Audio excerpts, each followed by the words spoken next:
Sunod, mga kababayan. Ano yang sunod, Kent? Nako, mga kababayan, eto yung sunod, manggigigil kayo dito. Memorize Oo naman, ma-memorize ko talaga yan, putang ina. Araw-araw tayong abang sa media eh. 'Di ba? Ma'am Livy, hello po. So ngayon, mga kababayan, ganito po ang sunod, no? Si Larry Gadon. Tawang-tawa ako, mga kababayan, kay Larry Gadon. Kung naalala ninyo, nag-react si Larry Gadon doon patungkol sa mga hinatira ng maleta. Sabi ng 18 Marines or 18 Cargador, hinatiran daw nila ng maleta si Lorin Ligarda. Ngayon, nung nakita siguro ni Baligod at ni Mike Defensor itong si Lorin nakakampi na ni Cayetano, ang sabi na, nag-iba na statement, sabi nga ni Larry Gadon, di ba, mga sinungaling, mga bobo. Sabi niya, mga sinungaling, mga bobo. Sabi niya, biruin nyo, hinatiran si Lorin, 2 maleta. Tapos ngayon, nung nakita niya si Lorin, kasama na ni Cayetano, bigla na lang sinabi, hinatiran, pero hindi nakita yung maleta. Ano yung maleta? Multo. Una, sabi, binabaan, 2 maleta. Lumabas si Saldico, nakipagkita kay Loren doon sa bahay. Binuksan ang gate. Sabi ni Saldico, ibaba ang 2 maleta. Ngayon, binaba ng Marines yung 2 maleta. Tapos, ngayon, nung kasama na ni Cayetano si Loren, bigla nang sabi ng Marines na nagbaba ng maleta, pero hindi nila nakita kung nasaan yung maleta. Putang ina ba? Ano yung binaba nyo kung hindi nyo nakita? Ano yun? Hangin? Kaya galit na galit si Larry Gadon. Kaya ang sabi niya, eto, nagpadala sa akin ang 18 Marines ng maleta. Binuksan niya. Unang bukas, uy, maleta. Pangalawang bukas, uy, maleta pa rin. Pangatlong bukas, uy, piatos. So asar na asar yung mga DDS, mga kababayan. Ngayon, may panibago na naman si Gadon. Eto mga kababayan, panibago na naman tong tirada ni Gadon. Tawa ko ng tawa kanina. Ito. Tingnan nyo mga kababayan. Tingnan nyo yung pakita ni Gadon. Tropa, nagpadala na naman ng maleta, yung mga peke ng mga Marines. No, ito, bagong maleta. Ako, excited na ako. Baka mga, paldo na ako dito. Paldo na daw siya. Maleta, ang laman, paper bag. At yung paper bag, naman, envelope naman. Ano kaya laman ito? Pandesal! Pandesal na mayroong boneless na, no? Boneless na ito, patanggalin ko ng buto. Kasi boneless kasi. Tropa, nagpadala na naman ng maleta, yung mga peke, yung mga Marines. Diba, kita nyo? Unang pinadala, maleta. Ang laman, maleta. Tapos binuksan, maleta na naman. Tapos pagbukas, uy, ang laman, piatos. Ngayon panibago, maleta. Ang laman, paper bag. Tapos sulod sa loob ng paper bag, envelope. Ang laman ng envelope, pandesal. Tapos yung kita ng pandesal, ang palaman, daing. Tangina talaga to si Larry Gadon. Daing. Walang buto, kaya tinanggalan daw niya ng buto, kaya boneless.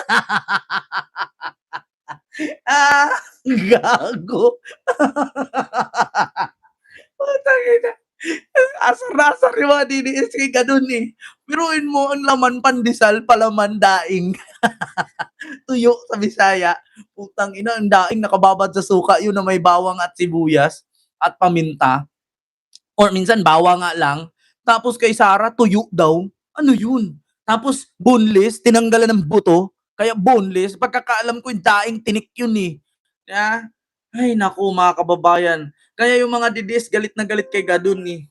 Ito yun Sarah. Ito kasi yon sa mga hindi nakakaalam, meaning ng tinanggap ni Gadon ngayon na pandesal, maleta ang laman pandesal at daing. Ito po yon. Ang pinaka-paborito ko na palaman is yung cheese Swiss, tapos yung daing, bulad sa Bisaya. Yung daing, boneless na siya. Inulit pa niya, daing, bulad sa Bisaya, yung daing. Putang ina ka, Sara, anong klaseng nilalang ka? Bulad, di dapat tuyo. Daing, dito sa Maynila, doon sa Luzon, ang daing binabad sa suka, may bawang, may paminta. So paano nangyaring bulad? 'Di ba? Daing, tuyo daw sa Bisaya. Magkaiba yung tuyo, binilad yun sa init na may asin. Yung daing binabad sa suka, yung tangina mo ka, bobo ka talagang hayop ka, tangina mo ka, sarap mo pakainin ng daing na walang walang marinate. Natanggal ko siya sa sa mga buto, galing ko siya sa Boneless na yung daing, bulad sa Bisaya. Yung daing, boneless na siya, tinatanggal ko siya sa sa mga buto, tapos ilalagay ko siya doon sa loob. Siguro mga siguro mga kababayan, yung tuyo ni Sara karni binilad inasin. Kasi biruin mo, daing, bulad sa Bisaya, tapos tinanggalan ng buto. Siguro yung binilad niya pork chop o di kaya liempo na may buto. Tapos nung prinito na niya, tinanggal niya yung mga buto kasi boneless. Putang ina ninyong mga DDS, nakakahiya. Ito ba yung gusto nyo maging presidente? Tangina, ultimo grade 1, hindi ito papansinin. Sasabihin ng mga nanay, putang ina, bad influence. Magiging bobo ang mga bata dito. So, yun yung pinaka-paborito ko na palaman sa pandesal. Cheese tsaka bulad. Kita nyo yan, mga kababayan? Ngayon ko lang naramdaman sa tanang buhay ko, pinanganak ako sa mundong ito hanggang sa nagkaroon ako ng muwang, na ang daing pwede pala maging palaman. Putang ina, imaginein mo yan. Pandesal, ibaba natin tong iPad kasi nangangalay na ako.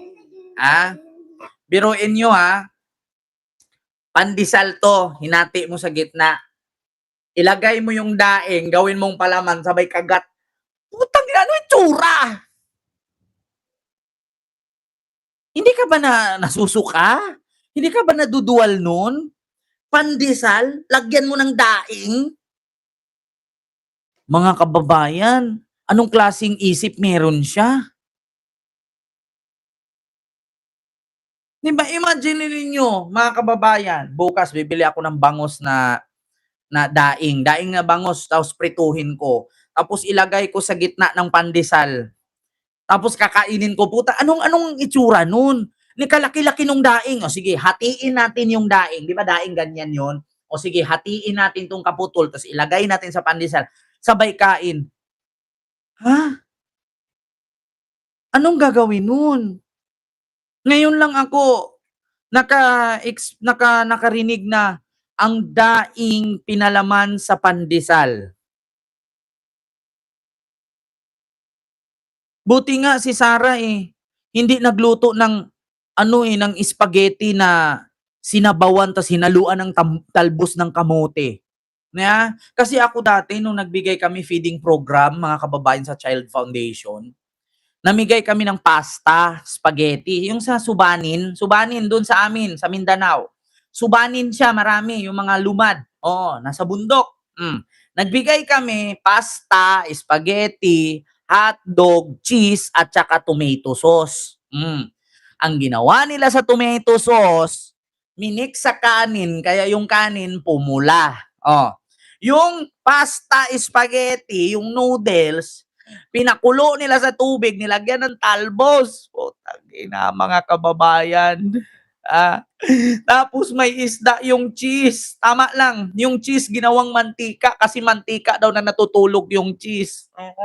Ginawang mantika yung cheese, prinituhan ng isda. Okay lang, pwede naman yun. Ano nga yung iba, butter nga yung nilalagay. Butter kaning awag dito. Yung cheese na yung isa, ano ba yun? Butter ba yun? Yung mahaba na nilalagay sa pandesal, yun, pwede pa yun. Oo. Pero yung buti nga, Buti nga hindi ko narinig kay Sarah yung noodles, sabawan mo ng marami, haluan mo talbos ng kamote. Oo. Pwede naman yun, yung cheese. Gawin mong parang mantika, kasi mantika daw na natutulog yun. Mga kababayan, pero itong kay Sarah kakaiba. Pandesal, kaliit-liit ng pandesal, pag ginanon mo nga yun wala na, bilog na. Di ba ang pandesal more on hangin? Pag piniga mong ganun yun, yung singlaki ng palad mo, pag piniga mo magiging ganito na lang, hinlalaki. Pag ganun mo, ganito na lang siya kalaki. Tapos kay Sarah, papalaman na ng daing. Putang ina.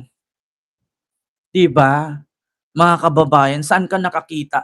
Tapos yan yung gusto ng mga DDS na maging presidente nila kasi daw matigil ang korupsyon. Matigil talaga ang korupsyon kasi bakit? Siya lahat ang mag-corrupt. Wala nang matira sa bayan. Kaya matigil talaga ang korupsyon. Tapos pangalawa, matalino daw. Putang ina, paano kahaharap sa world leaders niyan? Para kang si Digong, nagsasamit-samit kayo tapos nandun ka sa gilid nakamukmok, walang pumapansin. Kasi bakit? Di marunong mag-English. Putang inang yan. Yeah, pero in fairness, si Digong magaling pag sagutan. Pero pag more on salitaan, laging takip ang bunganga kay bulok ang bagang. Yeah? Philippines is good. Putang ina mo. Gaganon yun eh. Kita mo si Digong kada may summit, ASEAN Summit, di kaya ano ba yun, Asia Pacific Summit, may mga ganun-ganun mga summit. Ganun lang yung sa dulo. Huwag mo, putang ina to, kano na to. Ako naging presidente, ganito. English mo, putang inan ko. Putang ina mo.